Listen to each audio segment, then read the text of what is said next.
에스겔 39장 1에서 29절 말씀입니다. 39장. 그러므로 인자야, 너는 고객에 예언하여 이르기를, 주 여호와께서 이같이 말씀하시되, 루스와 메섹과 두발왕 고가, 내가 너를 대적하여 너를 돌이켜서 이끌고 북쪽 끝에서부터 나와서 이스라엘 산 위에 이르러 내 활을 쳐서 내 왼손에서 떨어뜨리고 내 화살을 내 오른손에서 떨어뜨리리니, 너와 내 모든 무리와 너와 함께 있는 백성이 다 이스라엘 산 위에 엎드러지리라.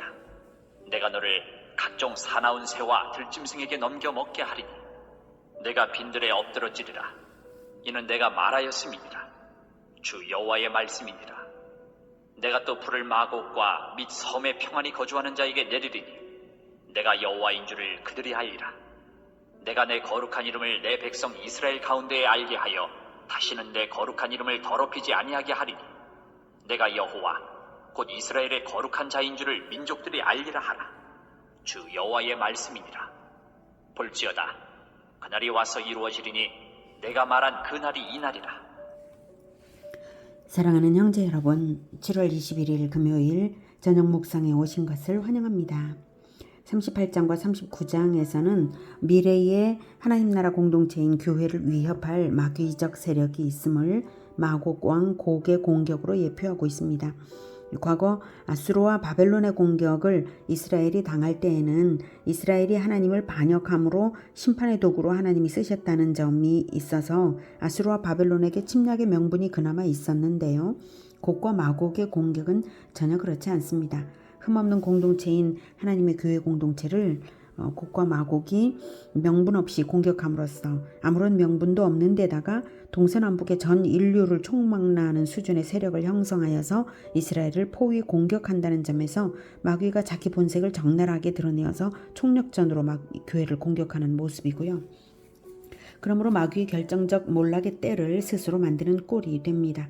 이스라엘이 흠없는 공동체가 되는 것은 34장부터 차근차근 그 체계성이 나타났어요.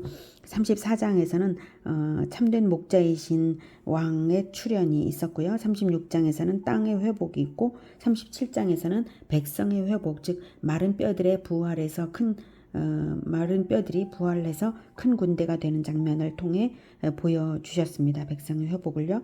이렇게 주권, 영토, 백성이 준비되니까 그 다음은 그것들이 하나로 통합되는 것이 결정적으로 중요해서 두 막대기를 하나로 합치는 퍼포먼스를 통해서 남북왕국으로 오래도록 분열되었던 이스라엘이 하나로 연합되고요. 그리고 나서 하나님의 율례를 지켜 한 임금 한 목자의 지도 아래에 하나님 나라가 완성되는 것이라는 것을 이제 알았습니다. 자, 그런데 이렇게 완전하게 회복된 이스라엘이어서 이제 그 어떤 대적에게도 침략의 명분을 내주지 않는 그런 온전한 나라가 되는 것인데, 그렇게 된 것인데 대적의 공격이 있다는 것이죠. 마곡 땅의 곡과 그 동주국들의 총공격이 있어서 선민 이스라엘에게 큰 위기가 초래되지만 하나님께서 심판하신다는 것이 바로 38, 39장의 총괄적 개요입니다. 이것은 마귀 세력의 총공격이 최후의 종말에 교회 공동체에게 그렇게 있게 된다라고 하는 것을 예표합니다. 곡과 마곡의 이 공격 사건 예언은 이 과거 역사에는 이루어진 적이 없습니다. 그러므로 이 예언은 미래에 이루어질 사건으로 보아야 하고요. 요한계시록에 그 해답을 말하고 있죠. 요한계시록 20장 7에서 10절에 이렇게 나왔습니다. 천년이 참에 사탄이 그 옥에서 누여 나와서 땅의 사방 백성 곧 곡과 마곡을 미혹하고 모아 싸움을 붙이리니 그 수가 바다의 모래 같으리라. 그들이 지면에 널리 퍼져 성도들의 진과 사랑하시는 성을 두루매 하늘에서 불이 내려와 그들을 태워버리고 또 그들을 미혹하는 마귀가 불과 유황못에 던져지니 거기는 그 짐승과 거짓 선지자도 있어 세세토록 밤낮 괴로움을 받으리라. 이렇게 나와 있습니다. 1절에 루스와 메섹과 두발왕 곡, 여러 나라들을 연합시킨 왕이 바로 곡이고요. 2절에 너를 돌이켜서 이끌고 북쪽 끝에서부터 나와서 이스라엘 산 위에 이르러 이끌고 너를 돌이켜서 이끌고 하나님께서 이끄신데요. 모든 것의 주권자이시고 역사의 주관자이신 하나님께서는 섭리로서 그렇게 하시는데요. 곡은 자의적으로 이스라엘을 공격하려고 군대를 일으킨 것이지만 하나님이 이끌고 나오신 것이라 하십니다. 그렇게 되도록 유도하신 것입니다. 그렇게 하신 이유는 악한 세력을 일망타진하려는 의도이십니다. 3절 내 활을 쳐서 내 왼손에서 떨어뜨리고 내 화살을 내 오른손에서 떨어뜨리리니 너와 내 모든 무리와 너와 함께 있는 백성이 다 이스라엘 산 위에 엎드러지리라. 활을 주 무기로 사용하는 북방 민족들의 양손에서 활과 화살을 제거한다는 것은 공격력을 결정적으로 제거한다는 뜻입니다. 제 아무리 구름대같이 몰려와도 하나님의 주권적인 섭리에 의해 공격력을 효과적으로 사용하지 못하고 결국 자기들이 정복하려던 그곳에서 패하게 하겠다는 뜻입니다. 내가 너를 각종 사나운 들짐승에게 넘겨 먹게 하리니 내가 빈들에 엎드러지리라. 이는 내가 말하였음이니라. 주 여호와의 말씀이니라. 동료들의 시체를 수습조차 할 수 없을 정도로 참혹한 패배를 당하게 할 것이고요. 그렇게 될 수밖에 없는 이유는 하나님이 말씀하셨기 때문에 반드시 그렇게 되는 것입니다. 하나님의 말씀은 헛되이 사라지는 법이 없습니다. 6절 내가 또 불을 마곡과 및 섬에 평안히 거주하는 자에게 내리리니 내가 여호와인 줄을 그들이 알리라. 이제는 곡의 본거지인 마곡과 섬에 평안히 거주하는 자에게 즉 곡을 지원하고 동조한 이방 국가들에게 불 즉 진노의 심판을 내리십니다. 불은 일반적으로 전쟁을 비유한 단어입니다. 7절 내가 내 거룩한 이름을 내 백성 이스라엘 가운데에 알게 하여 다시는 내 거룩한 이름을 더럽히지 아니하게 하리니 내가 여호와 곧 이스라엘의 거룩한 자인 줄을 민족들이 알리라 하라. 하나님은 심판과 구원으로서 하나님의 이름을 알리십니다. 이스라엘이 멸망할 때 더럽혀진 이름을 그로써 회복시키시는데요. 다시는 내 거룩한 이름을 더럽히지 아니하게 하리라는 것은 더 이상은 그 전처럼 능멸당하는 역사가 없으리라. 즉 이것이 역사의 마지막 종결이라는 의미를 암시합니다. 8절 주 여호와의 말씀이니라. 볼지어다 그날이 와서 이루어지리니 내가 말한 그날이 이날이라. 종말에 완전히 이루어질 일이면서 또한 반드시 될 일임을 다시금 알게 하시는 말씀입니다. 9절부터 이스라엘 성읍들에 거주하는 자가 나가서 그들의 무기를 불태워 사르되 큰 방패와 작은 방패와 활과 화살과 몽둥이와 창을 가지고 7해 동안 불태우리라. 이같이 그 무기로 불을 피울 것이므로 그들이 들에서 나무를 주워오지 아니하며 숲에서 벌목하지 아니하겠고 전에 자기에게서 약탈하던 자의 것을 약탈하며 전에 자기에게서 늑탈하던 자의 것을 늑탈하리라. 주 여호와의 말씀이니라. 곡과 동맹군들이 가져왔던 무기를 불태우는 데만도 7해 동안 걸릴 정도로 엄청난 양의 무기였습니다. 한편 7은 성경에서 완전수로서 반드시 문자적 의미로 보기보다는 심판이 완전하고 충분하게 이루어졌음을 나타낸다고 보겠습니다. 한편 무기를 다 태워버린다는 것은 이제 더 이상 무기가 필요 없는 시대라는 뜻이죠. 악한 자의 잔재를 완전히 소멸한다는 의미도 있고요.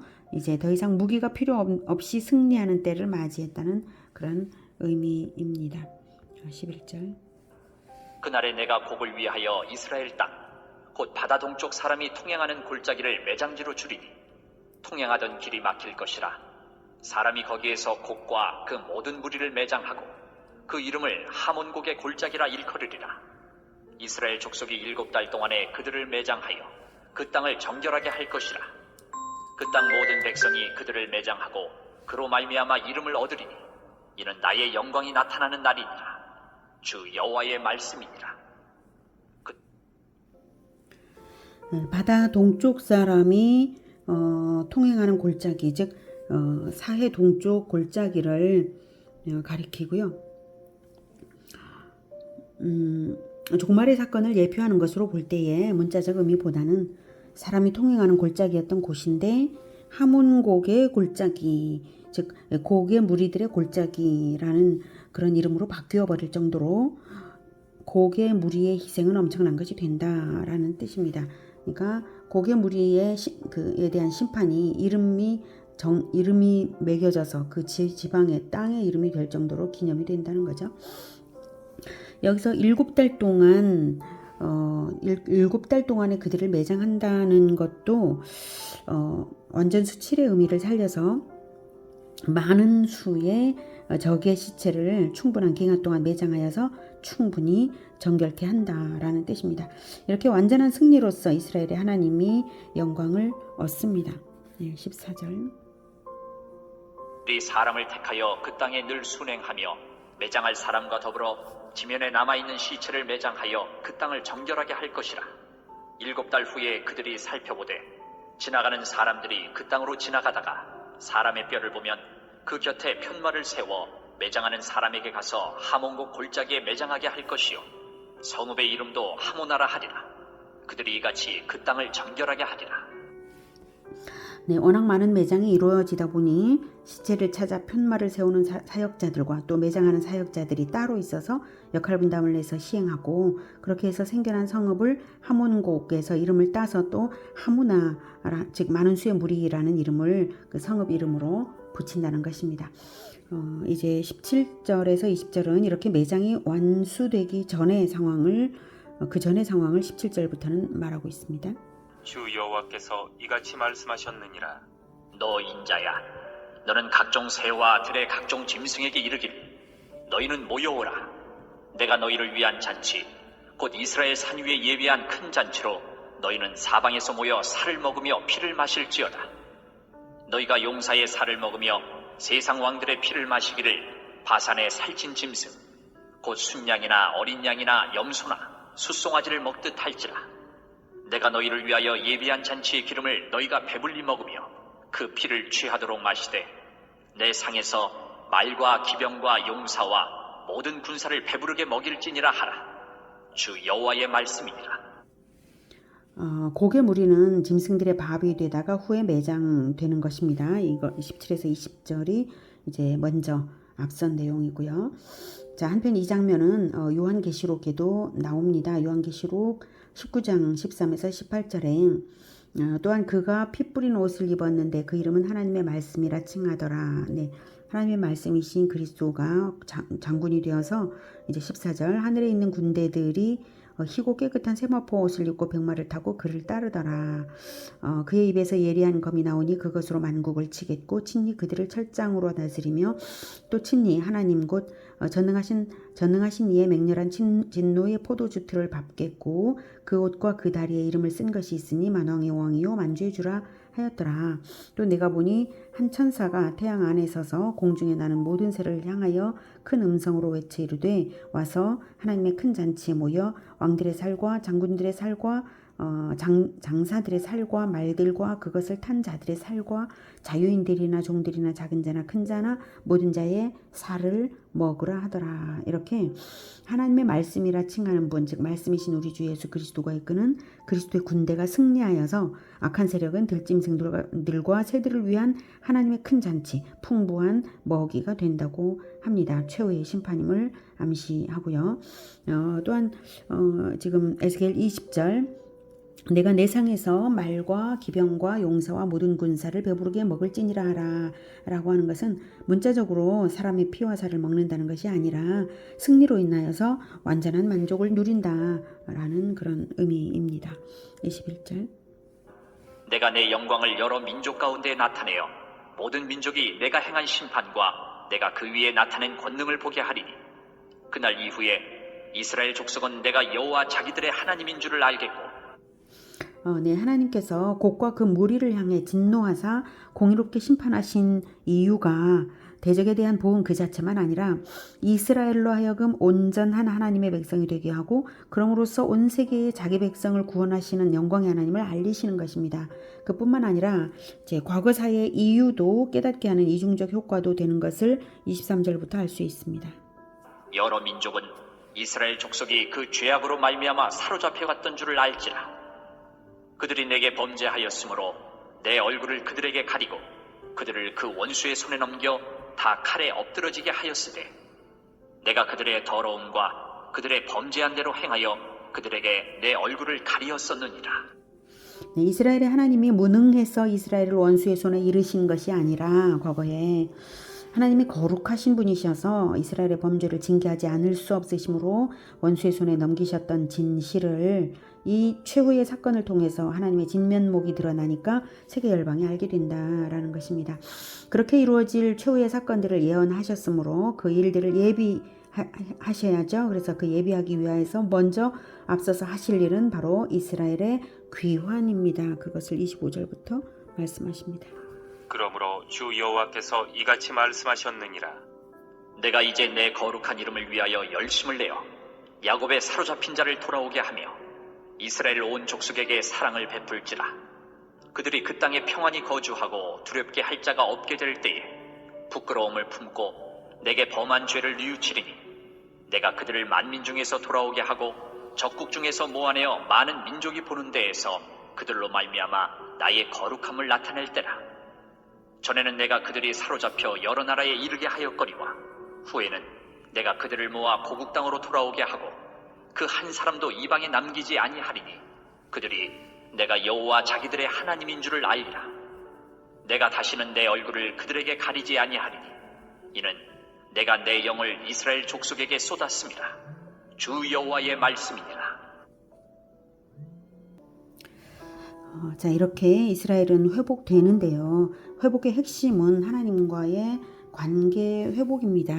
예, 그 한 사람도 이방에 남기지 아니하리니 그들이 내가 여호와 자기들의 하나님인 줄을 알리라. 자기들의 하나님인 줄을, 하나님과 백성의 관계성을 더욱 신뢰하게 되고요. 하나님은 하나님의 백성이 누구인지를 분명히 아시기 때문에 단 한 사람도 잃지 않으십니다. 이방에 남겨져 있는 자들이라면 하나님의 백성이 아니기 때문에 남겨지는 것이죠. 하나님의 백성인지 아닌지는 그들에게 쏟아주시는 성령이 입증합니다. 29절에 내가 다시는 내 얼굴을 그들에게 가리지 아니하리니 이는 내가 내 영을 이스라엘 족속에게 쏟았음이라.